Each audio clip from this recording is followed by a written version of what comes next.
हर हर महादेव। स्वागत है सभी भक्तों का आपके अपने YouTube चैनल 10 सनातन डिजिटल में। तो आज हम सुनाने जा रहे हैं शिव महापुराण के सती खंड का अध्याय 14, जिसका सार है दक्ष की 60 कन्याओं का विवाह। दक्ष और वीरिणी के यहाँ देवी शिवा का अवतार।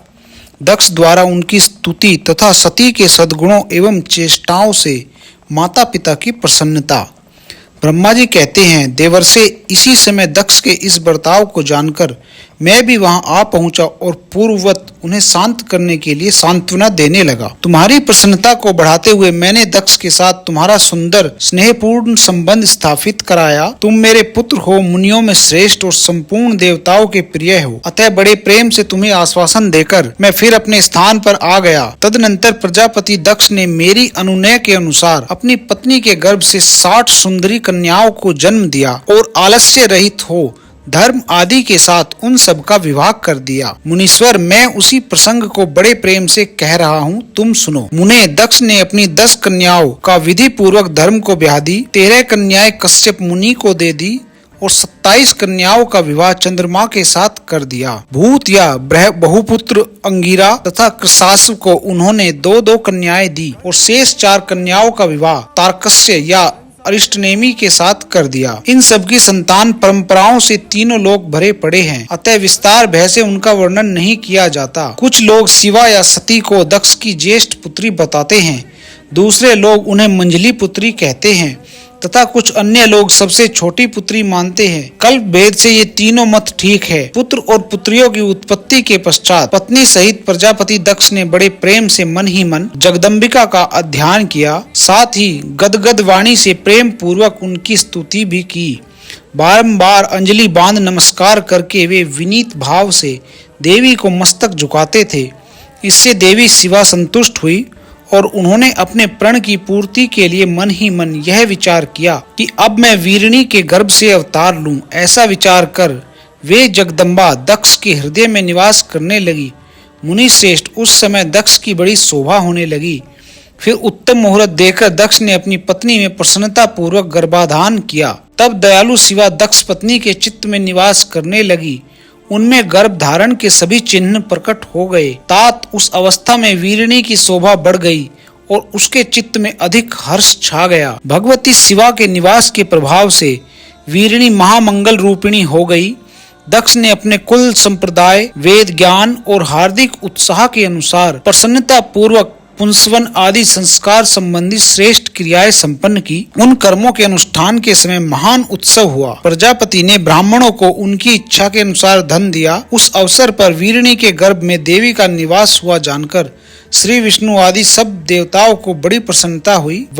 उन सब ने वहां आकर जगदम्बा का स्तवन किया और समस्त लोकों का उपकार करने वाली देवी शिवा को बारंबार प्रणाम किया। वे सब देवता प्रसन्नचित्त हो दक्ष प्रजापति तथा वीरिणी की भूरी भूरी प्रशंसा करके अपने अपने स्थान को लौट गए। नारद जब 9 महीने बीत गए तब लौकिक गति का निर्वाह कराकर 10वें महीने के पूर्ण होने पर चंद्रमा आदि ग्रहों तथा ताराओं की अनुकूलता से युक्त सुखद मुहूर्त में देवी शिवा शीघ्र ही अपनी माता के सामने प्रकट हुई। उनके अवतार लेते ही प्रजापति दक्ष बड़े प्रसन्न हुए और उन्हें महान तेज से देदीप्यमान देख उनके मन में यह विश्वास हो गया कि वे साक्षात शिवा देवी ही मेरी पुत्री के रूप में प्रकट हुई हैं।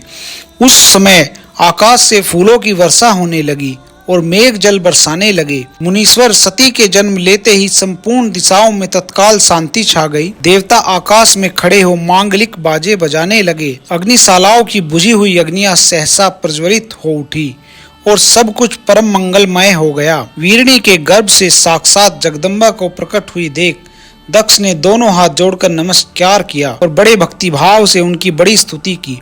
बुद्धिमान दक्ष के स्तुति करने पर जगन माता शिवा उस समय दक्ष से इस प्रकार बोली, जिसमें माता वर्णी न सुन सके। देवी बोली, प्रजापते, तुमने पहले पुत्री रूप में मुझे प्राप्त करने के लिए मेरी आराधना की थी। तुम्हारा वह मनोरथ आज सिद्ध हो गया। अब तुम उस तपस्या के फल को ग्रहण करो। उस समय दक्ष से ऐसा कहकर देवी ने अपनी माया से शिशु रूप धारण कर लिया और शैशव भाव प्रकट करती हुई वे वहाँ रोने लगी। उस बालिका का रोदन सुनकर सभी स्त्रियां और दासियां बड़े वेग से प्रसन्न प्रसन्नता पूर्वक वहां आ पहुंची। असिकनी की पुत्री का अलौकिक रूप देखकर उन सभी स्त्रियों का बड़ा हर्ष हुआ। नगर के सब लोग उस समय जय जयकार करने लगे।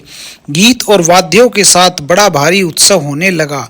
पुत्री का मनोहर मुख देखकर सबको बड़ी ही प्रसन्नता हुई। दक्ष ने वैदिक और कुलोचित आचार का विधि पूर्वक अनुष्ठान किया, ब्राह्मणों को दान दिया और दूसरों को भी धन बांटा। सब और यथोचित गान और नृत्य होने लगे। भांति भांति के मंगल कृत्यों के साथ बहुत से बाजे बजने लगे। उस समय दक्ष ने समस्त सद्गुणों की सत्ता से प्रशंसित होने वाली अपनी उस पुत्री का नाम प्रसन्नता पूर्वक उमा रखा। तदनंतर संसार में लोगों की ओर से उसके और भी नाम प्रचलित किए गए, जो सबके सब महान मंगलदायक तथा विशेषतः समस्त दुखों का नाश करने वाले हैं। वीरिणी और महात्मा दक्ष अपनी पुत्री का पालन करने लगे तथा वह शुक्ल पक्ष की चंद्र कला के समान दिनों दिन बढ़ने लगी। द्विश्रेष्ठ बाल्यावस्था में भी समस्त उत्तमोत्तम गुण उसमें उसी तरह प्रवेश करने लगे जैसे शुक्ल पक्ष के बाल चंद्रमा में भी समस्त मनोहारिणी कलाएं प्रविष्ट हो जाती हैं। दक्ष कन्या सती सखियों के बीच बैठी बैठी जब अपने भाव में निमग्न होती थी, तब बारंबार भगवान शिव की मूर्ति को चित्रित करने लगती थी। मंगलमय सती जब बाल्योचित सुंदर गीत गाती, तब स्थाणु हर